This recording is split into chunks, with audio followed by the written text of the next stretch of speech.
Hello and welcome to Columbus Local Podcast. I'm Len D'Amico, and this is episode number 123. And today we have Mike Clark. Mike, how are you? I'm good. Honored to be here. Pretty excited, actually. Man, I'm excited too. I've learned from you by watching you from afar for a little while, and I thought, man, that guy. I've seen you as a bass player, but I know you've done so much with music in the Columbus area, and I thought, man, I would like to do the podcast episode with Mike Clark, and so I'm glad that we were able to align and have the conversation today, man. It's awesome. Yeah, this is great. I appreciate this. We have typically just a couple cover bands out there, but I think in your case too, you're fortunate to have worked as long and hard as you have, and you're playing now with some of the top folks in town, and it's awesome to see your project with your current cover band project anyway. And I want to let you talk about it and how that is, the name and everything else with your band. I don't want to let the cat out of the bag or anything, but I think Sure. hearing your thoughts on your current band. Yeah. Well, I'm the bass player of Long Play, and it's a long and winding road how we got together, but it's been just really an exciting thing to be a part of, and it's been genuinely just special. Just as a sidebar, for years and years and years, you hear Pete Best of the Beatles say, I'll never understand why I was canned. I'll never understand why I was let go. I was never in the Beatles, but I can tell you why he was canned.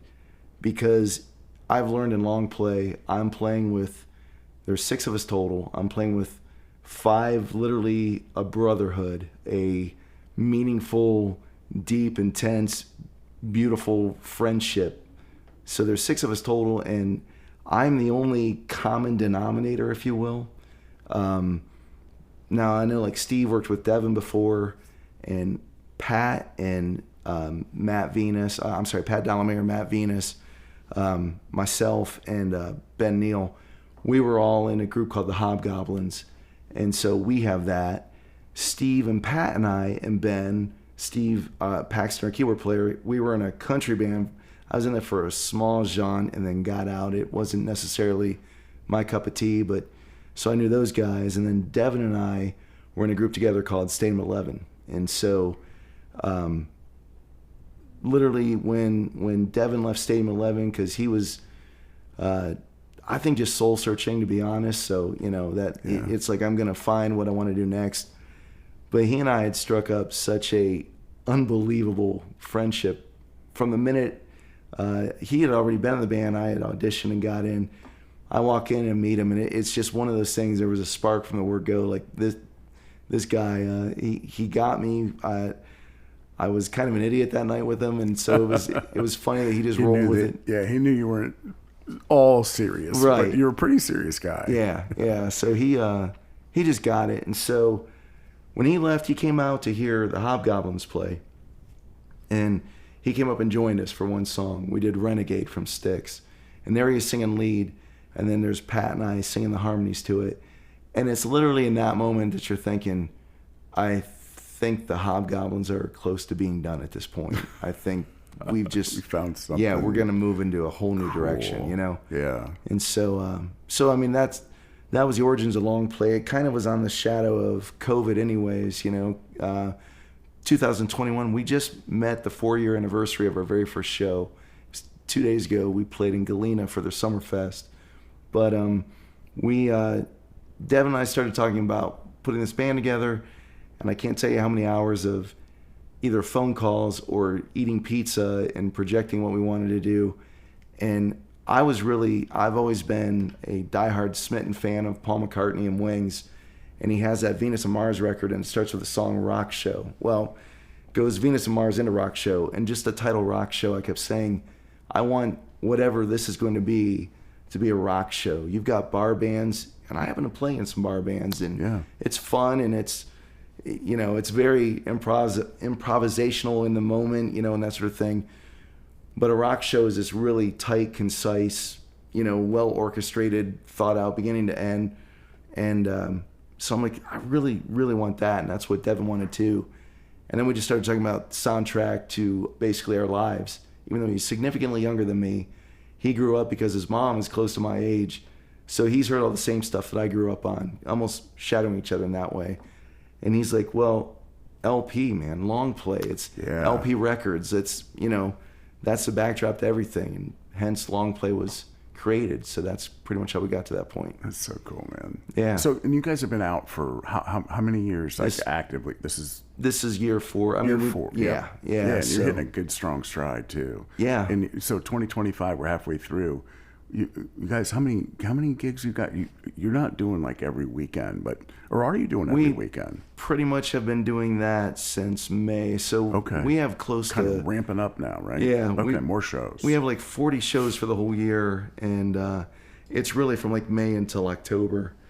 But it seems like things are still popping up. So, of course. Yeah. So what a fun show! I've seen you guys a couple of times personally, and it's so awesome. Oh, thanks. Yeah, it's again, it's due to that brotherhood, and we all grew up on these songs. It's like this is the soundtrack of our lives, kind of thing. And so I think when you grow up and it's embedded in you, and you have such a connection to it, you love playing this music, or I do, and I always consider myself a real student of music and dissecting things and listening to it and checking it out. And you end up really appreciating the songs even that much more when we're going to recreate this and try to do this live, just brings really something special to it. Oh, yeah, absolutely. I mean, Devin's delivery is just amazing. But then with all of you there, top players in every spot, it's really, really, really a quality show. Really cool. And your tribute shows, too. You got one coming up, right? Yeah, we're doing a Queen show September 6th. It's Saturday, September 6th. And that's at Natalie's. And I think there is standing room only. There's one seat left in the late show because we have a 6 o'clock show and a 9 o'clock show. So there's one seat at the 9 o'clock. Otherwise, it's standing room only for the early show and the late show. But still, there's plenty of standing room. And I got to tell you, I was a fan of Queen growing up, but mostly all the radio hits. I knew all the radio songs, and the only album I'd owned in my youth was A Night at the Opera, which I genuinely love. But since then, I've bought so much of their catalog and became a rabid fan of Queen. Oh yeah, huge fan of John Deacon as a bass player too. Just very in awe of his. I mean, he holds down the groove, which is great. He holds down the whole bottom end, but very melodic player, very McCartney-esque kind of melodic bass player that really just adds some really neat counter melodies to what they're doing. So that's just been a genuine thrill, Then trying to sing all those parts, and Devin, I've yet to see a song that the guy can't handle. I know, and that's pretty really special. Amazing. Yeah, it really is. It really is. You guys are fortunate to support Devin. Incredibly blessed in that regard. With the level of quality you guys deliver too. Everyone works hard, and it shows. You know, and has worked hard their entire lives to where you are now, and it's just a great fun time. Yeah, the music and the quality of the music.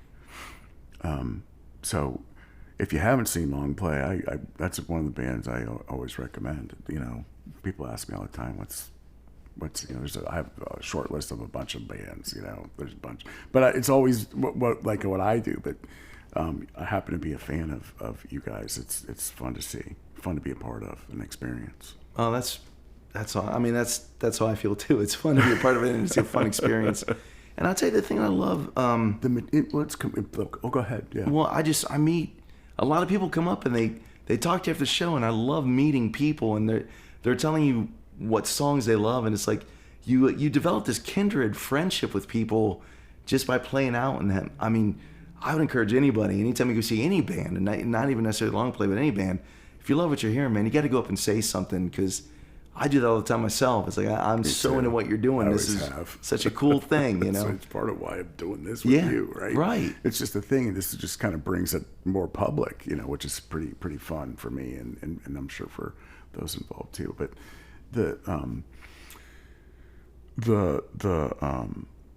Oh, my thought just went. Sorry. No, no, no, not at all. It's no. It's cool. I was thinking, everyone on stage is just having a ball, and the only reason I know this is because Ben Neal told me this. Is he's heckling you guys Yeah. the whole show. Yeah. How's that go? How's that working out? I've been dying to ask the other end this question. Here we go. Well, it is. I won't lie. It's very engaging, and I'm already like, I've yet to go to a gig or a show and be like, I'm not up for this. I don't feel like doing this. It's never happened. And people always say, man, you're always smiling. You seem like you're having a good time. And let me assure you, I am. But 60% of that is, this is fun. I love doing this. Is great.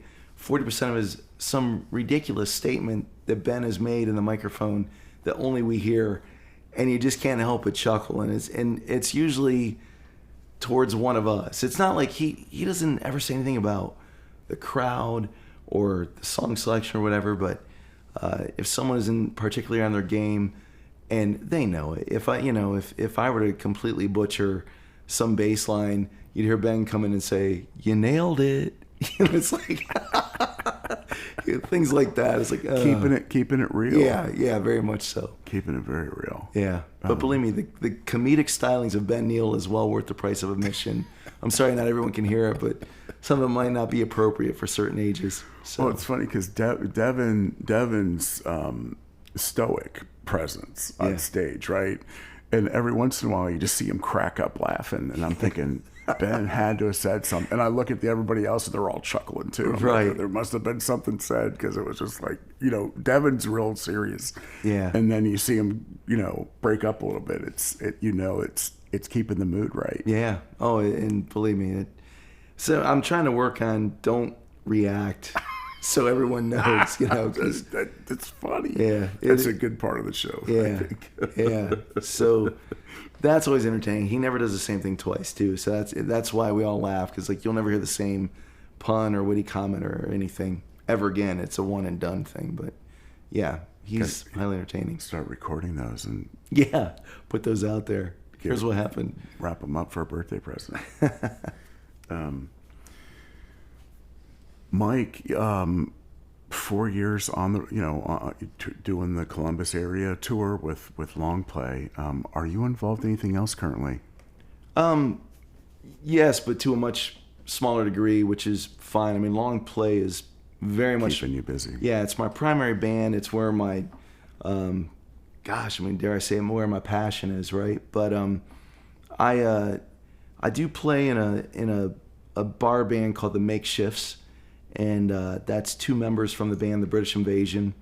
And so we'll play on about, and we just do your standard, club tunes that are fun to play. And it's just a trio. I'm on bass. Tony Burlingame plays guitar, and Jared Maley. Tony. Yeah, Tony's a great guy. I love Tony. And Jared Maley on drums. So, you'll see me out and about from time to time there. For 17 years, I was in the British Invasion. So that was a band of mine. Oh, wow. That was with Tony too, right? Yeah, that's with and Jared. So that's kind of where the Makeshifts kind of fell in. Nice. It was an incredible experience, and I really enjoyed it. Especially that was my first love, was British Invasion music as a preteen. Really in elementary school, I heard the Beatles, and that's when my life really blew up. And then, weirdly enough, I was a huge McCartney Wings fan before being the Beatles fan, and didn't know until 4 or 5 years later that there was a connection. Yeah, that there was any connection, And there's nothing more embarrassing than hearing a later Beatles tune like, what was it? Oh, Hello Goodbye. And I'm like, Paul has done it again, the new Wings song. And I'm talking to people like, what are you talking about? It's not Wings. So, that was pretty embarrassing when I finally learned that the hard way, but I put it all together. So I have Wings on 45s in this closet, from when I was a kid. I used to spin Wings and Elton John and all kind of stuff from back then. It was 45s all the way. Yeah, and Band on the Run to me was like this. almost an opera, Right. You know, the storyline and the Right. whole, those lyrics are seared in my head for sure. Oh, Just no like doubt. American Pie with Don McLean, I just Right. could still recite that thing. It's crazy. Yeah. Were you so you're doing the makeshifts every now and then too? How Yeah. often you have gigs this year? I know we have 25? sometime, I believe in November, we're like at Roops in Delaware. So that's kind of when things slow I down love a that little venue. bit. Don't Isn't you that like- great? Yeah. Yes. Yeah. Now that is a fun place to go see a bar band and hang out, Yep. you know? And you're gonna have a good show for sure. Yeah. Yeah. So yeah, that's happening sometime. I know it's in November. Things slow down a little bit, not terribly, but a little bit for long play, which allows me a little bit of breathing room.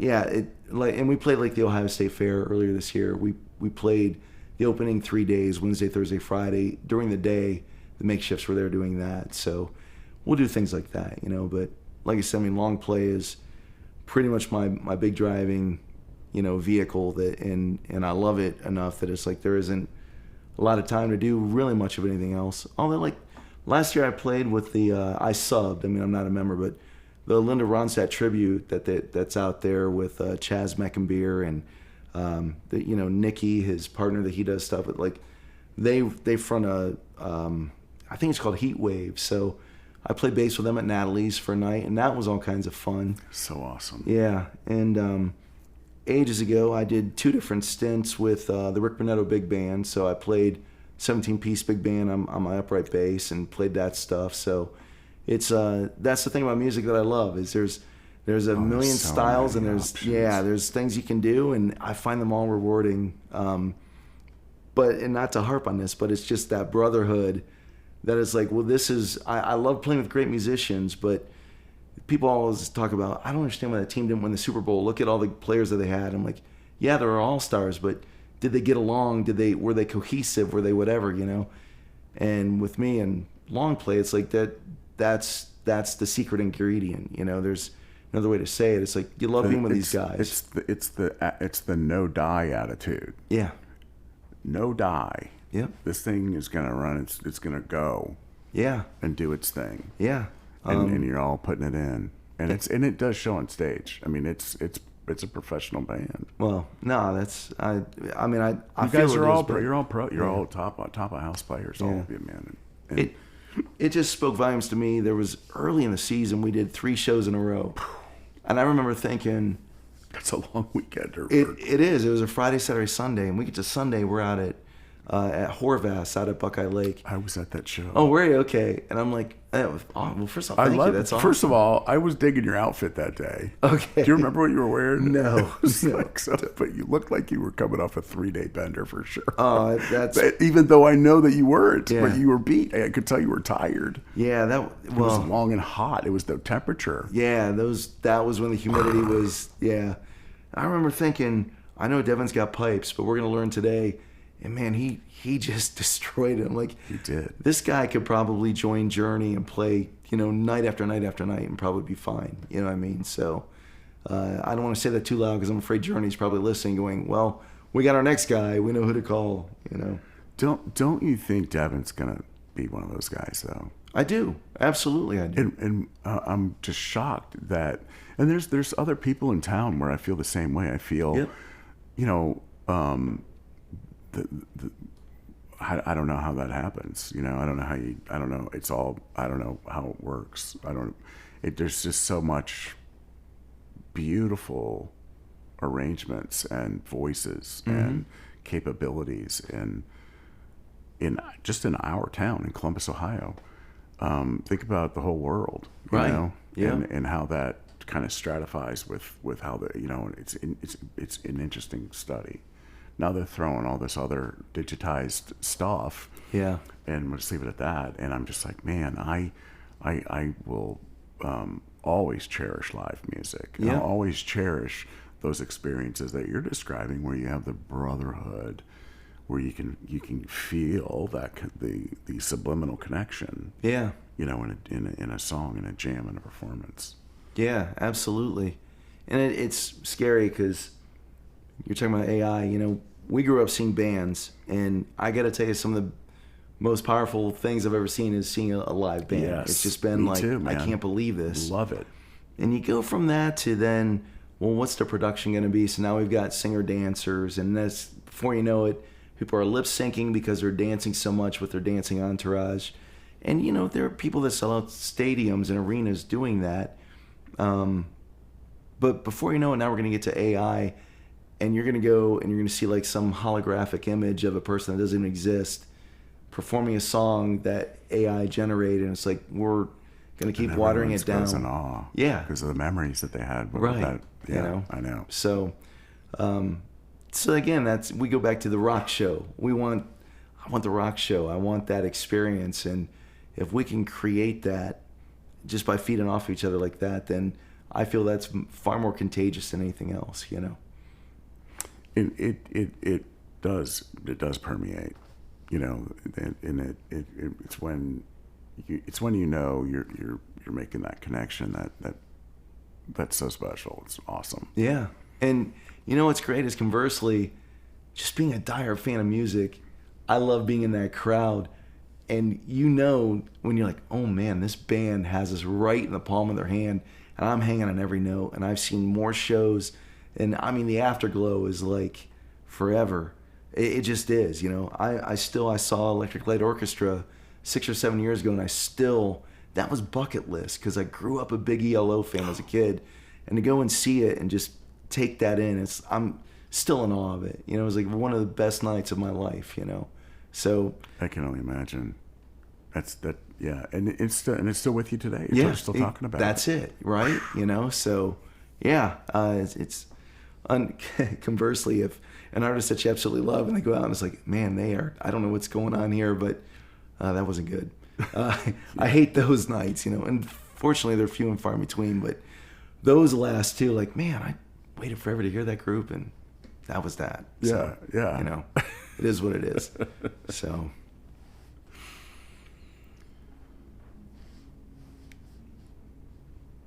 You're a Columbus guy, I know, right? Yeah. But what were you always? Did you start on the bass? How did you get into doing what you're doing musically? Sure.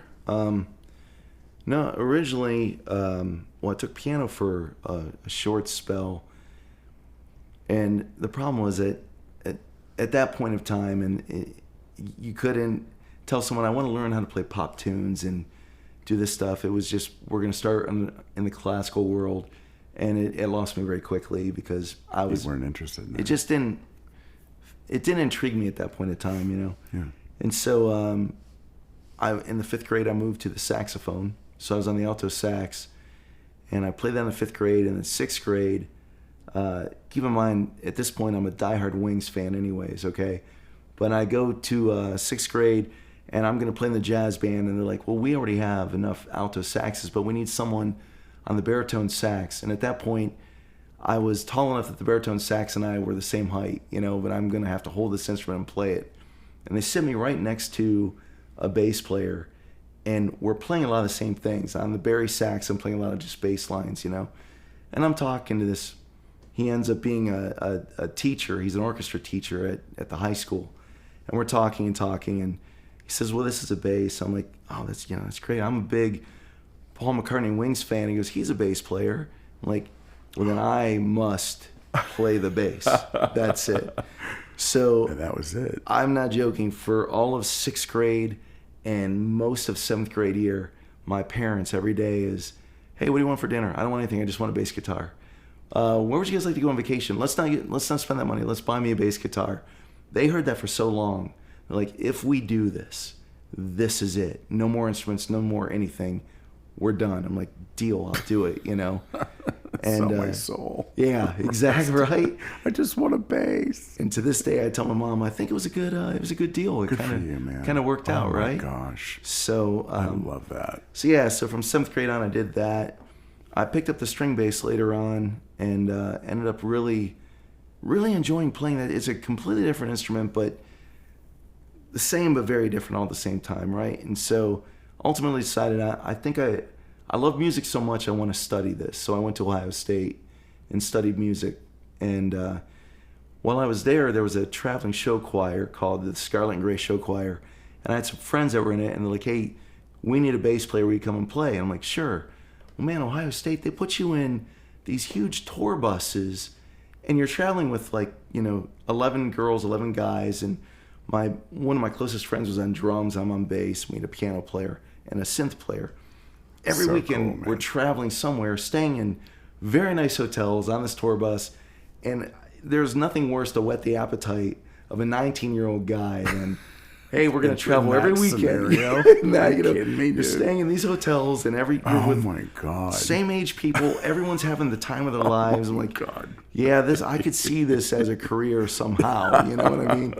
So it was cool because I did that, and then all of those people were saying, hey, we're auditioning for theme parks. I'm like, theme parks? That's interesting. And they were going to go to Kings Island, but I decided I was going to Cedar Point because I was born in Sandusky. I have just childhood glowing memories of Sandusky. So I'm like, I'm going to go audition for Cedar Point. And they held the audition at Ohio State. And the most comedic thing about this is I'm 19. This is my first formal audition outside of auditioning for Ohio State. And the news was there. So the news came into the room while I was going to do my audition. And I have an upright bass, and I was going to play it. Well, it was a swing tune. I'm playing the melody. I'm supposed to swing the eights.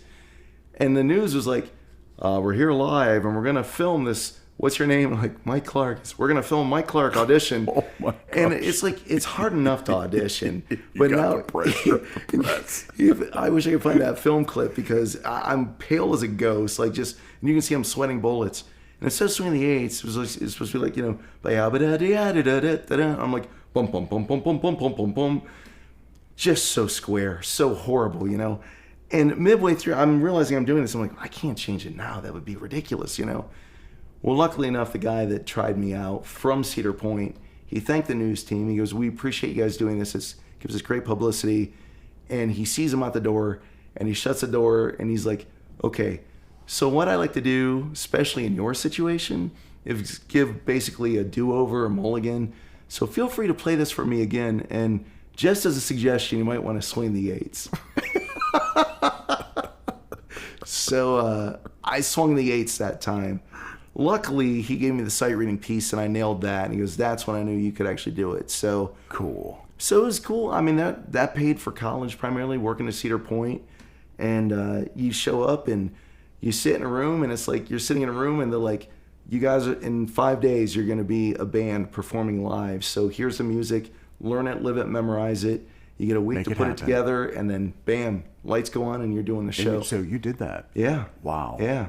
So a lot of serious life lessons were learned in that, which was really cool. I mean, college is one thing, and it's more book study and individual. But when you go to a theme park, and back in those days, there were 88 musicians, all from the 5 states around Ohio, all mostly college guys. Some were getting their masters, but crazy players, gifted players. And you get thrown together, and then they would do jam sessions on Thursday nights. So you would go and play in these jam sessions, and I learned I can't put the education on it. You know what I mean? It was unreal. So that really, between that and then the whole traveling thing with Scarlet and Gray, was like, the appetite is so wet at this point. I really, really want to do this. That's amazing. Was it the 1 year that you were able to work? Or No, I did it for 4 years. 4, okay. Yeah. 4. And then funny enough, after that, because I was young, I was single, and I had a day job in Columbus, I would get a phone call because I got to be pretty good friends with the guy that was my boss at Cedar Point, and he'd say, hey, listen, I'm having an issue with the bass player. I got to fire him. Are you available to come in and play? And so I go to my boss and go, can I take 3 weeks vacation? And yeah, I was that guy. I'd show up, plug in and play for 3 weeks, and like, great, this is great. I mean, I was single. I didn't, no wife, no kids. I'm not going to go vacation on my own, but if you're going to put me up at Cedar Point, let me play again. Yeah, I'll do that, yeah. So I officially did it for 4 summers, then 3 more jaunts after that, and it was great. It was really, like I said, life experience. It was pretty special. Heck yeah. So from there, honestly, I joined a few local bands back in Columbus, and there was an original band that Pat Delamere and I, we got to be really tight buds. We were an original band, and that fell apart. And Pat and I were so close that it's like, well, why don't we do something ourselves? So we formed a group called the Smith Brothers, and it's just basically a trio, guitar, bass, and drums in the power pop realm. And so we have like 2 CDs out there. They're all like on Spotify and Apple Music and Napster and that sort of stuff. And believe it or not, I mean, we're still together. We just haven't. We have stuff waiting to be mixed and mastered. It's just not there yet. But there's 2 albums out already with a whole bunch of other stuff that's just ready to happen. You know, we just haven't been able to tie that up yet. But I'm sure at some point. When did you start the Smith Brothers? Yeah, it's a Smith Brothers. Yeah, and well, but it's spelled BROS. Period. If you look for it on Apple Music or Napster or whatever. Are you on Spotify too? Yes, on Spotify. Yeah, okay. So it's the Smith Bros, but it said Smith Brothers. But okay, yeah. Gotcha. So that was, actually like we started in 95, 96, and then I moved to Chicago for a couple of years, and then came back and we picked it up again, and went from there. So ever since then. So yeah, there's 2 records. One's called Lost. That was our debut record. Then the follow-up is called Restless, and so yeah, it's a fun little group, and it's fun to create, write songs, create these harmonies, do our thing, and do all that. So when people are like, I feel like there's sometimes you get like a music Nazi, like I'm either all original or I'm all cover or what, you know what I mean? It's like all the great players do. Some can play jazz one week and play in a classical orchestra the next, and they're not going to say I'm solely this or that. It's anything and everything. It's music. As long as I'm making a joyful noise, that's what I want to do. So cool. Very cool. Very cool indeed. And Smith Brothers has an active intention, right? There's more that's coming there, right? There's more, yeah. Actually, I hate to say there's a lot more coming. It's taken its time, But yeah, it's been that's a genuine labor of love in that regard. Like that whole creative process is pretty intense, and it's great to get the idea and then watch it flourish, and you bounce all the ideas off of other guys, and I think it's going in one direction, and it always takes a radical hard right or hard left somewhere, because someone else starts injecting what they're hearing and thinking, and then we collectively have to agree, yeah, I like this, and we've tried it a million different ways on certain songs, let's make it sound more like a Talking Heads thing, see what that sounds like, and then, all right, now let's make it sound like it's a lush pop tune from the 60s, make that happen, So it's a fun process, it really is. So the only thing about that is, do you want to like try to make that happen on like the Columbus scene? There was a time when we did, but that's so much grassroots, and there are people, and I swear I have nothing but admiration and respect, because it's like, this is great that you're gonna do it, and you'll live on peanut butter with a spoon because you're in it, and that's great. And I was that guy, I really was. And then, not that she ever, I met my wife, right, and she would have done peanut butter on a spoon too, but it was me. I'm like, no, you're not gonna do it. This isn't. I'll always write, I'll always create, and I always love the recording process, and that doesn't stop. But the trying to break into the scene, and now we're gonna, like, we went to LA and played a power pop festival. We went to North Carolina and played a power pop festival as the Smith Brothers. Is it Smith Brothers or the Smith Brothers? It's been both, but gotcha. I'll say the Smith Brothers, because I think that's where it's categorized and found under, Yep. And so no, we played power pop festivals because that was our ilk, and we opened for the B-52s at one point, So I mean, there were some great moments, some fun stuff, man. But and it's all original music, right? It's all original. It's your music. Yeah, it's us, and that's it. And the coolest thing, that a band I absolutely love is the Raspberries out of Cleveland, right?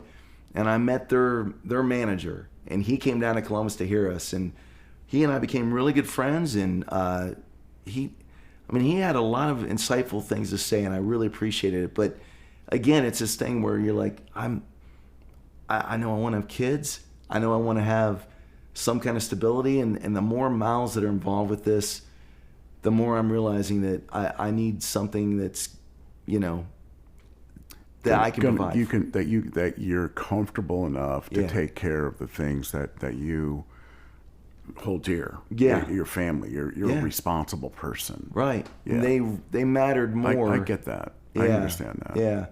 So, but again, I mean, it didn't mean I had to stop. It just meant we're gonna prioritize. Yeah, you know. Yeah. Still get to record it. Still get to have fun doing it. Still, and I'm sure at some point, like we've talked about, I know there's a place here in town. Is it based on the two of you, or is it just the two of you? There's three of us actually. Okay. Yeah. So Chris Phillips is the drummer, and Pat Delamere is the guitar player, and I'm the bass player. And in the studio, Pat and I do a lot of 3 and 4 part harmonies, but obviously live we can only do 2.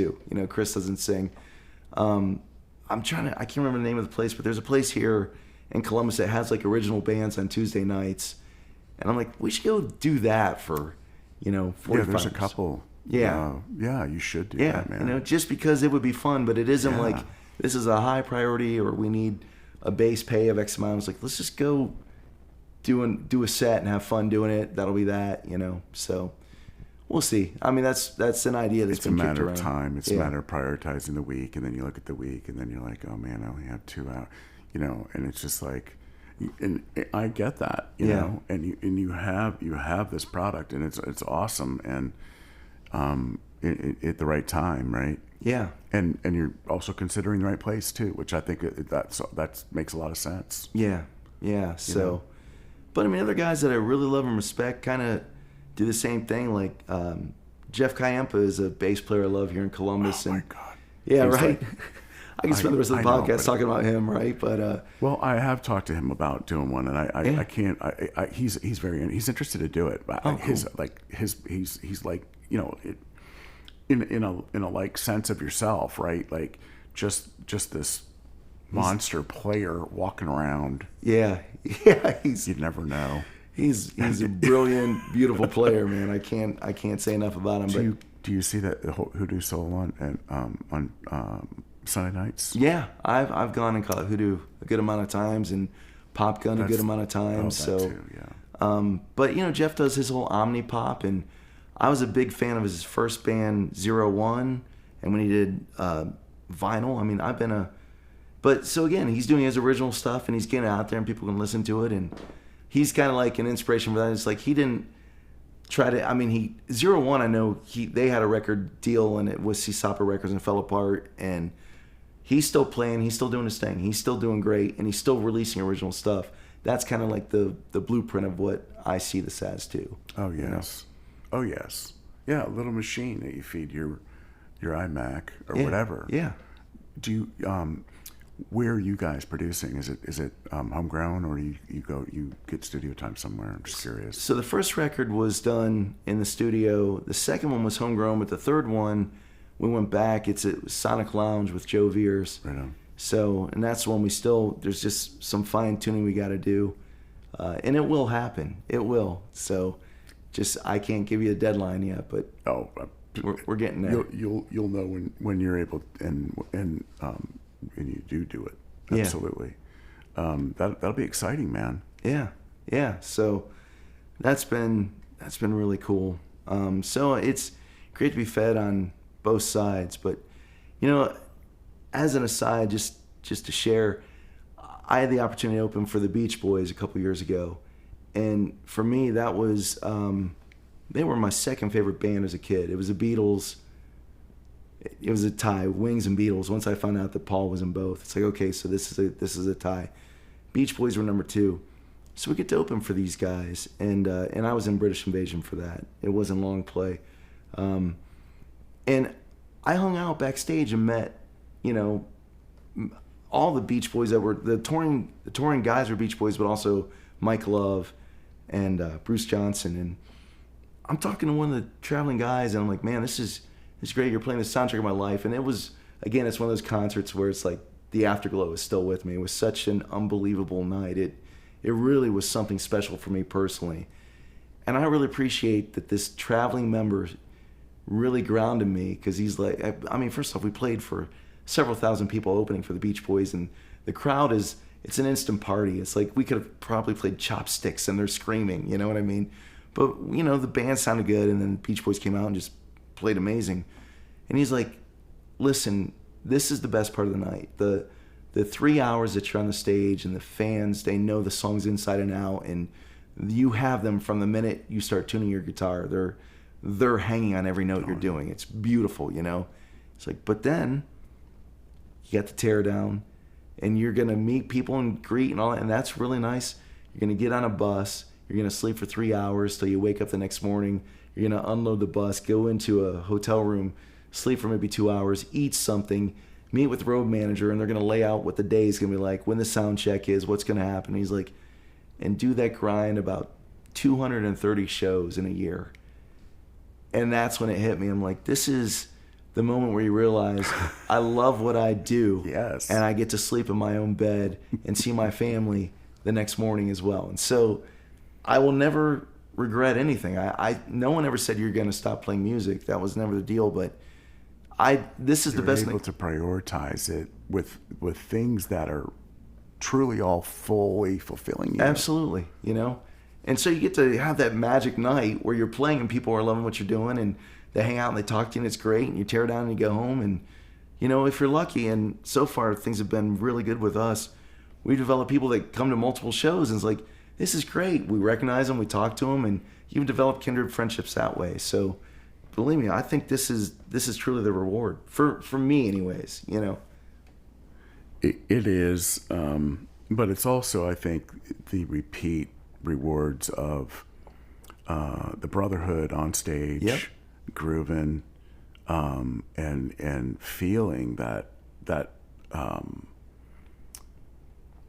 the extra level of existence, yeah. which is the connected level of the music itself. Yeah. And all, you know, when you get to that spot on stage when, you know, your hands are in line with your keyboard players, mm-hmm. and, you know, Ben's right foot on one, and yeah. boom, the whole thing's just like a machine. It's just like trucking.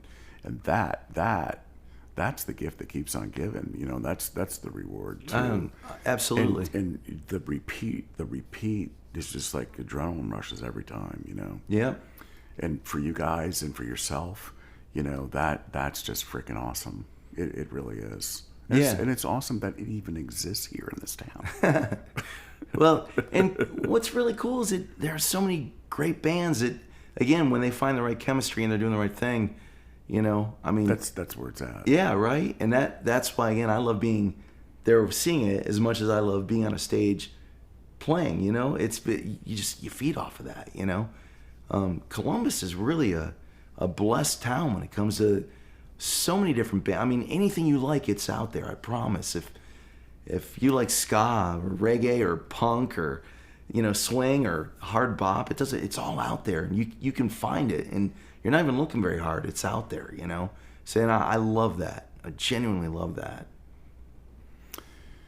You can't beat it. You can't beat it in this town, and to the degree where many have chosen to actually pursue getting involved and being in a band. Let's start a band. A lot of these bands will spawn out of neighborhoods. You know? Garage bands coming into a local band. It gets popular, and you know, I think really the key is to recognize there's a lot of people that are involved in music for a living. Yep. You know, and then there's also folks kind of like myself where we're kind of fringe music involvement, but no stretch is like a situation where I've gone to school for it or I've studied formally. It's more you know, bar band, cover band type situations that I've been able to do. But for someone like yourself, you know, really investing in the education and investing in yourself, but then prioritizing that. I guess my only point is there, you know, recognize kind of where you know, you have to acknowledge there's a lot of different expectations for different projects or events. Sure. And there's only going to be certain people that are going to be necessarily fitting that bill. And so, really kind of taking a hard look at where you are, and then still involve positively in whatever you're drawn into, genre-wise, people-wise. And before you know it, like an amoeba, I kind of like it's my amoeba analogy. Yeah. You kind of glob it, boom, there's long play. Right. And hasn't felt like that. It has felt like that before, but in this case, though, you're truly fulfilled, and all those guys are too. Right. And you can, I guess my only point is you can do that. And there are things out there. There's open mics. Work on your 3 songs with your instrument, with your expression. Go to these open mics, do your 3 songs, meet some people, and start and do some stuff that way. In your case, look at all the experience you just talked through, and who would have known Mike Clark has all of that going on when we see him on long play playing like a pro. I mean, it's so easy, it looks so easy for us out there in the audience, man, but it's all that you just talked through, and you're still involved in the Smith Brothers, and you're still talking fondly about the people that you've had the fortune to come along the way too. Yeah. Well, so many things were learned and gained. That's what's made it great. It all led to this. And it's funny, you'll see the dynamics. Like, to me, Devin is a commanding leader. Like, that guy. He's awesome. Yeah, right? He's a front man. He's a front man for sure. Yep. But like a lot of guys say they love the Diamond Dave version of Van Halen because there's your front man. And I'm like, well, Devin isn't that. He's not going to do the scissor kicks or the high jumps or whatever, but Devin commands something like that.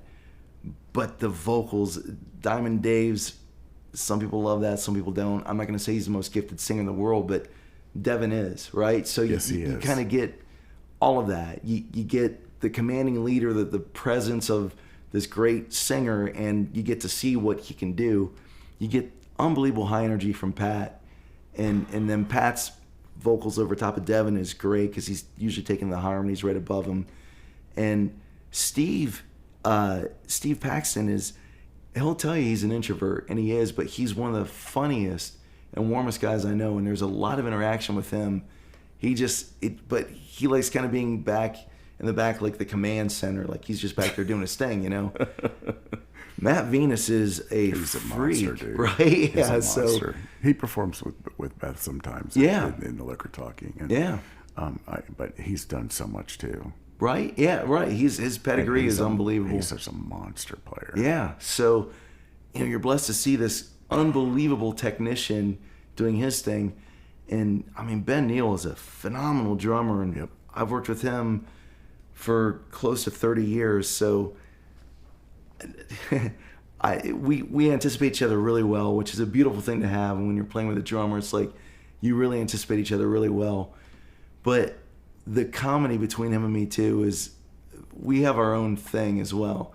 So it's great to be a rhythm section with him, but also have this shared beautiful thing with him as well in addition to that. So all these things, it's like it's a stew that got mixed together, and it's like it just really worked out so really nice. It's so rewarding and fun, enjoyable, and I'm almost giddy about it. Just thinking, oh man, we've got these shows coming. This is gonna be great.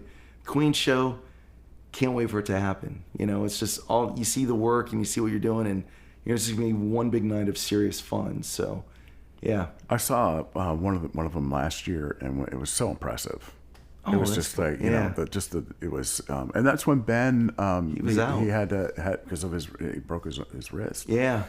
But he did do the gong at the end, which I thought was pretty classy. Yeah, it was pretty cool. I'll tell you what, it's a huge shout out to Dick Day for covering, because I've never felt relieved because he said he could do it, but I never felt more for a guy. It's like, here's a bunch of songs you have to learn in a very short amount of time, and he really stepped up. But it's gonna be fun to have Ben back, and there's just nuance because again I've worked with Ben for so long, and we all have that.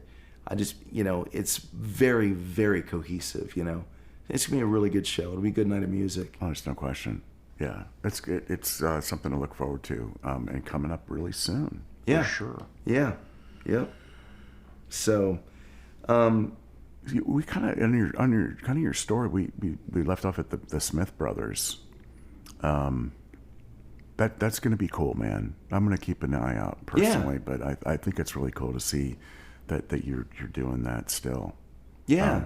Is there anything else you want to like make us all aware of your amazing backstory from the Smith brothers? Then where'd you venture, into next? Is that where we are? I mean, that's pretty. Yeah. Well, from there, so I got married, and Smith Brothers never ended. But when my wife was pregnant, she decided she was going to go back to her job, and luckily for me, I had an offer to sub for the British invasion, and so I went and subbed for them, and it was very shortly after that they said, "Hey, you know what, Dude. we need a guitar player." So I'm like, okay. So I played guitar for 17 years when my heart's really as a bass player, and it was great, and it was a great experience. Again, I grew up in that music, so it was a real joy to play that. And I'll tell you, I pretty much left. I still from time to time I'll get called and I'll go play a show or two with the British Invasion, but like I said, long play is my primary thing. But it was a real leap of faith to say, okay, I'm gonna let go of British Invasion, and it's no longer gonna be the primary thing, and I'm gonna jump with Devin, and we're gonna do this. Yeah. And genuinely, my daughter, she's now 22, she was really upset because the British Invasion, every festival, every fair, every carnival, imagine it. This is the soundtrack now to her life. And when I say I'm gonna leave this, she was really distraught because it's like my whole childhood. What? Yeah, my childhood's being taken away from me. Like the music will never change; it'll always be there. Is It'll she bring involved back. in music? If it hits her that hard? She played violin for a long time, and but now she actually is a nurse. She's a full-time nurse. She graduated Ohio State and does that. And she says I kind of miss that. Music. Yeah, the creative side of life, and she's more analytical and that sort of thing.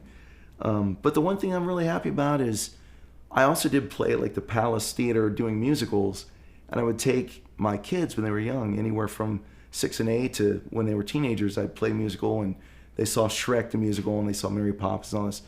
My daughter still loves the theater because of those experiences. So anytime there's a live theater thing, she loves to go see that. So I'm really happy that part stayed with her. Like I want to go do that. But it was a leap of faith to leave that.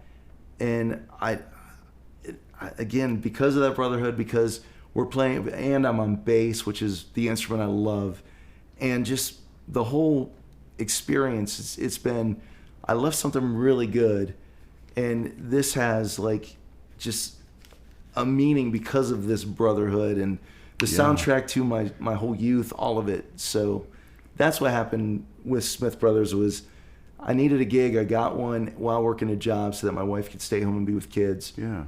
And then left that after 17 years to do this, Wow.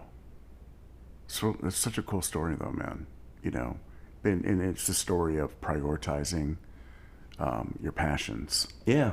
With the responsibilities that we have in life. Right. And that's not an easy balance for anyone. It hasn't been an easy balance for me. Yeah, it never is. And it's so cool to hear your story with all that commonality. Everyone goes through this, but in your case, you're gifted. You're playing the level that you're playing, and I don't mean to put it that way. I'm just saying, you've got more than 17 times the 10,000 hours of honing your craft, and top of game for you, and that's so awesome. Everyone gets to share it in that gift, every time you play. Well, thank you. I mean, that means a lot. It's I always consider myself to be the student of the game, and it never stops. Yeah, and that's what I love about it. It should never stop. Yeah, I'm always pursuing and trying to get to growing. Yeah, exactly. And so that's just as much of the thrill. Do you do the same with gear and bass? Like what kind of bass are you mostly using? How many basses do you have? The correct answer is never enough. Yeah. So, Okay. So okay. you're one of these guys that's I out am. there Yeah. doing the exploration with spending money. Yeah. The bass I use the most, certainly with long play, it's a 5-string. It's a G&L bass that I absolutely love. But for the Queen tribute, I have a American reissue Fender Precision. I mean, John Deacon played a Fender Precision most of the time. He did play Music Man for a while, but it's mostly a Fender piece, so I'm using that. I have a Fender Jazz. I have a Fender Precision fretless. When we do the Police song, Every Little Thing She Does Is Magic, Pull the fretless out. I pull that out for that. You know, I have an upright. I have a Hofner bass because Paul McCartney, right? And I have a Yamaha BBP 34 that I absolutely love, and it's a precision pickup and a jazz pickup, and it Kind of blend. yeah, what you want. yeah. So, you know, depending on how versatile I want to be, so you know. Yeah. But the 5-string is pretty much what I use primarily in long play, and like makeshifts I float between the Yamaha and the Fender Jazz, and the precision I use if I get called to go, like the Linda Ronstadt tribute, I use the precision Yeah, for it's that. just a steady workhorse Yeah, type of exactly. bass. It's Yeah. gonna fit anything. And I still have my double bass, upright bass. So if I get that call to go play that, let's go. You know. So Jazz. yeah, yeah, You're a jazz guy. You gotta dabble with some of that still, eh? yeah, yeah. I mean, that's the thing, man. Columbus has so many unbelievable players, and you know, I don't stay on top of that as much as other guys do. I love to go hear it, and if I get called, and you know, if it's like if the big band was always charts, that's great. Even if I get to take a solo on the upright, that's great too. But it's the guys that are playing at Dick's Den. They're just calling tunes, you know, the whole night.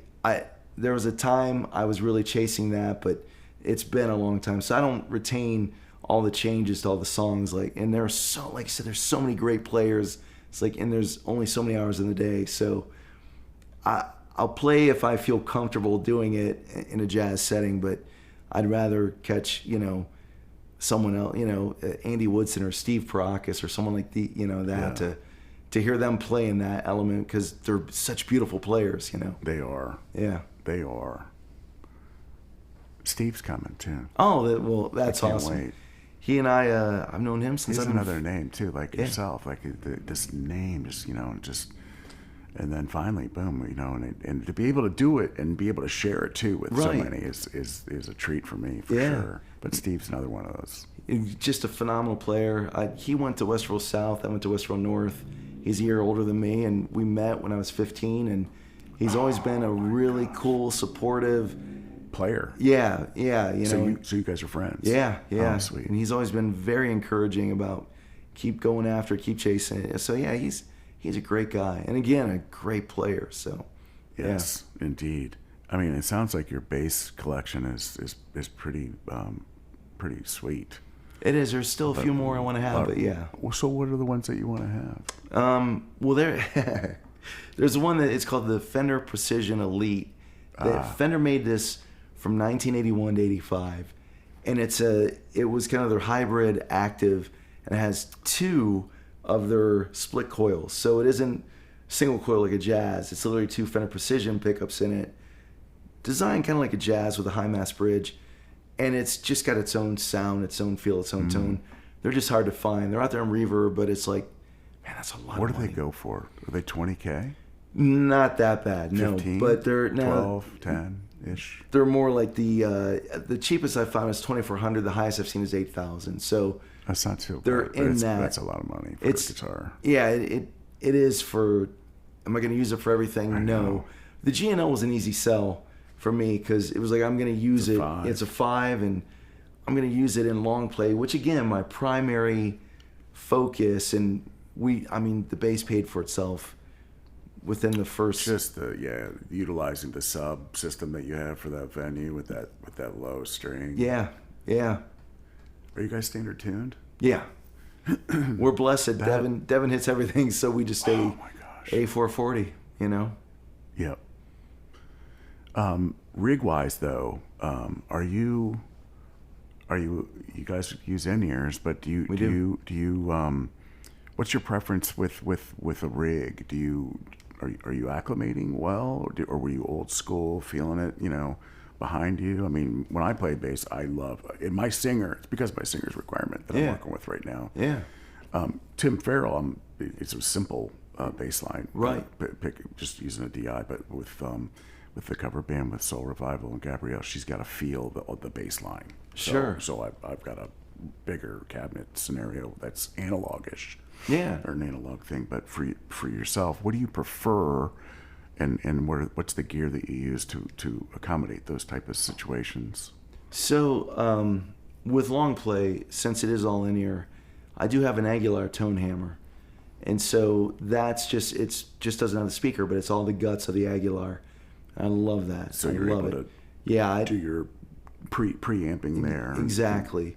And so that's been really cool. And I love the in-ear from the standpoint that, considering the kind of music long play does with the two guitar players, if we did amps, I would be deaf by now. And so that would be really, really challenging, But in other bands, I float between, I have an old 1974 Trainer monoblock head that I use with an Eden 210 cabinet. And it is old school, but that thing has a tone like you've never heard, So that's your DNA. So yeah, that's your gut rig. And that's for like the indoor stuff. When I'm playing like the makeshifts, that's what I use. When we do an outdoor thing, believe it or not, I have an Ampeg 810 and an Ampeg SVT head that I put on top of that.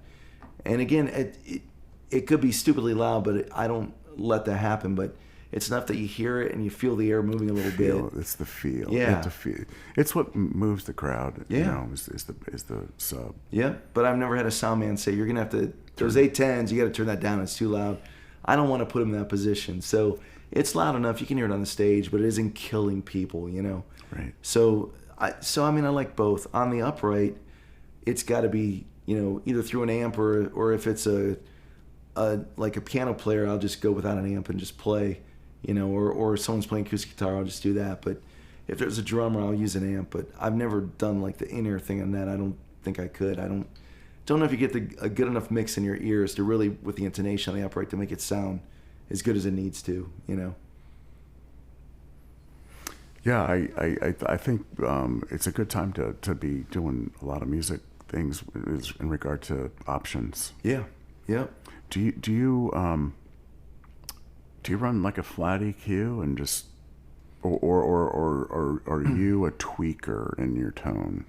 I primarily do run flat. Primarily, every now and then I've never added any treble, but every now and then I might boost. And I mean just by the smallest measurement, a mid-range area to get the lower mid to kind of have more resonance to it. Yeah. But I really don't do much. And the thing I love about the G&O, it's active. But if you roll the treble and the bass up, you're rolling it up to flat. And that's the beauty. There are other active basses, it'll go into the positive side. So it's like, that's no longer flat. You're running it. And, I don't want to do that because then a sound guy is going to have to just basically pull it all back out, right? Yeah. I gotcha. So, yeah. But, I mean, honestly, for the most part, I'm running a flat EQ. It just sounds great through the Aguilar when I do that, Yeah,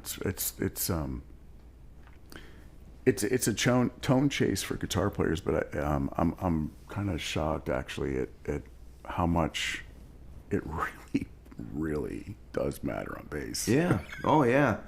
You really have to learn what you're doing. Yeah. Half of it's in the fingers, and then the other half is what you're setting. The delivery is. Yeah, absolutely. That's wild. Yeah.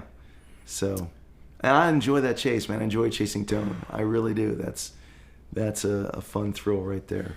Yep, and adjusting tone, in a space is I think an art that you develop over years. It's something that like a freshman person like myself that's out there doing stuff in front of people on bass, I'm very, very sensitive to learning as much as I can, as quickly as I can. Yeah. But it's probably secondhand for you. So, it's interesting to me, and I'm sure to other people too, on how you kind of have approached that over the years. Yeah.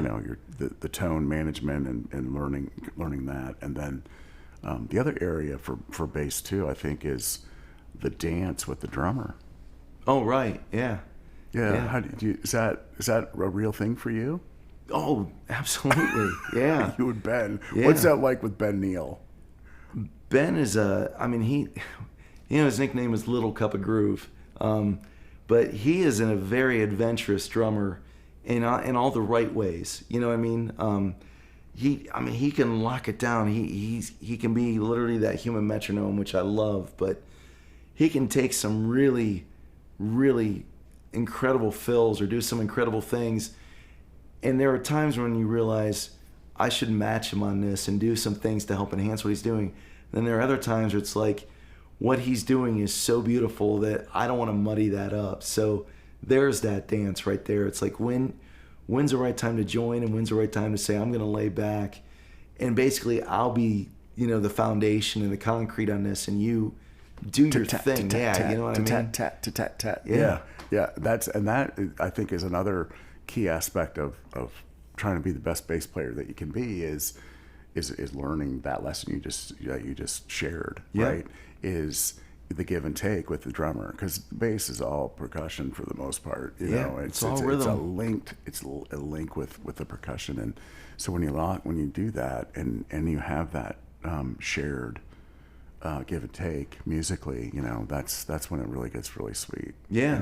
So it's cool to hear you guys have that. Yeah, no, absolutely. That's been, and again, Or what that is that you have between you. It's fun to hear that. Yeah, I think some of it is just 30 years of being together, and the other is, again, Ben he's very much like me. He's a student of the game, and so he's always wanting to, what else can I learn? What else can I work on? What can I focus on? And so we kind of push each other just because of that, which has been kind of neat. Yeah, for sure. Yeah, and you're both serious people. You're not phoning it in, right? On anything. Right. Yeah. No. It's gonna be done right. Absolutely. Period. Yeah. It'll be well done. Yeah. It's a mindset. Yeah, it is, and he and I are very like-minded in that regard, which I think that's why it works as well as it does, So, I have much love and appreciation for him.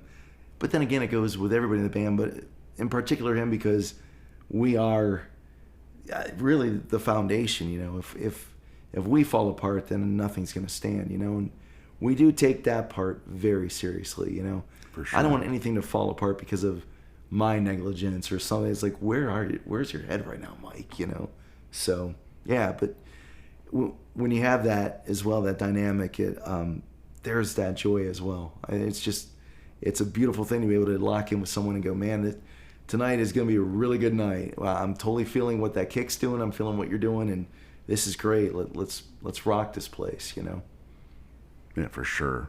Yeah, I think there's a lot ahead for you, man. For sure. There's listening to you and. Loved hearing your backstory. It's just a great example of the podcast episodes. You're walking around out there and you have all this awesome, rich history of music and investment in music and making people happy and finding the right people to have your current joyous situations. It's great.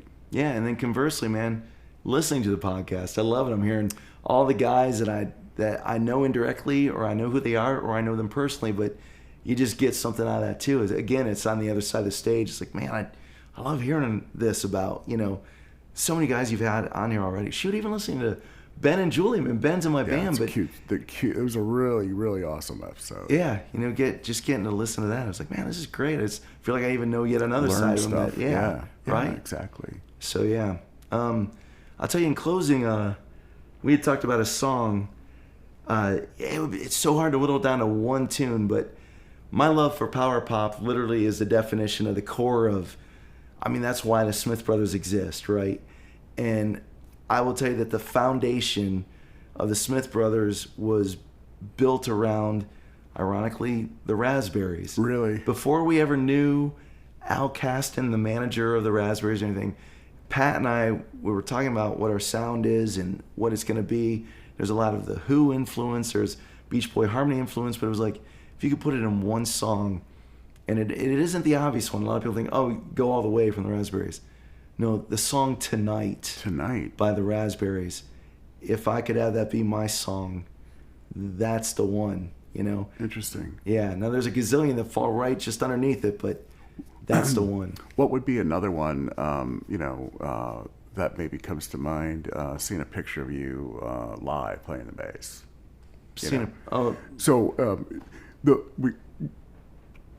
When you're performing, the Raspberries is a great song Tonight, but what would be your second choice? As far as like if I'm with long play and performing, or in any situation that it could be long play, but like maybe your ideal, and I know long play is an ideal situation, but in any situation, you're involved in a lot of aspects and even producing music, your own music. But which song comes to mind as a second choice? Obviously, that song Tonight by the Raspberries is a huge influence. Yeah. And you said there's a bunch of close seconds, but I was just curious, like, which one of those is kind of gonna eke everything out? Well, okay, so if you want to talk like what's soul stirring from a compositional standpoint, harmony and theory standpoint, bass line standpoint, everything that's just cool. It's got all the magic that you would ever want. It would have to be God Only Knows from the Beach Boys. Wow. Yeah. So that would be the one. That's really interesting. When's the first time you heard that song? Oh, 8th grade.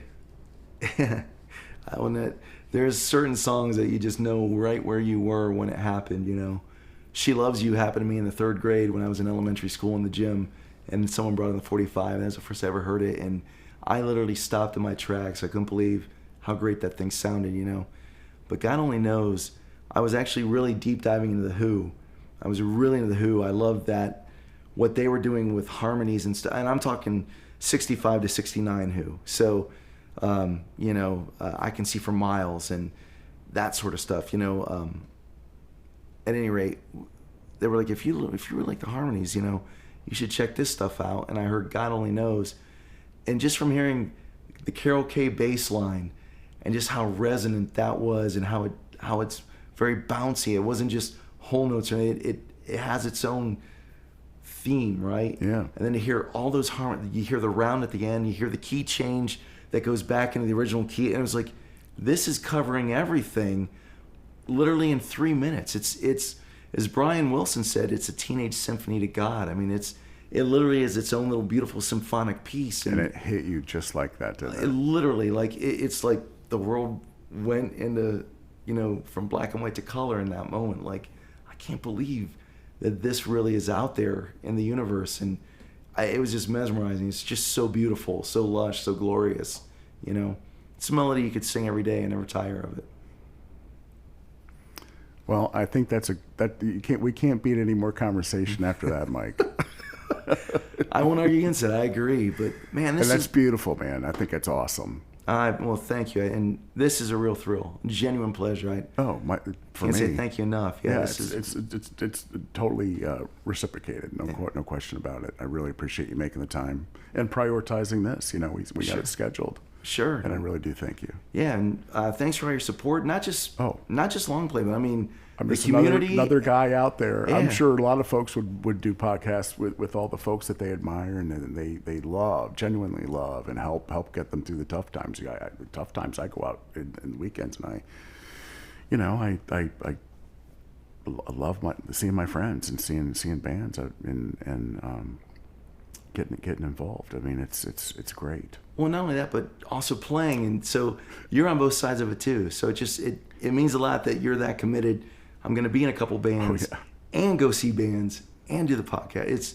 Talk about great support. And the time in my life and in my capabilities and abilities in my life right now, I'm able to, again, it comes down to prioritizing, right? Right. How do you fit it in? Is it the right vehicle? And is it in the same amoeba pool as me, sure. Right? And so a lot of that's happening, working with some great folks, really fun, friendly, friend oriented, positive attitude folks. And clearly you've been there for a long time. Thank you. It's Appreciate awesome. this. Yeah. Okay, guys, episode number 123. The real pleasure to have Mike Clark tonight. Thanks, man. Thank you. And thanks for listening. Bye-bye.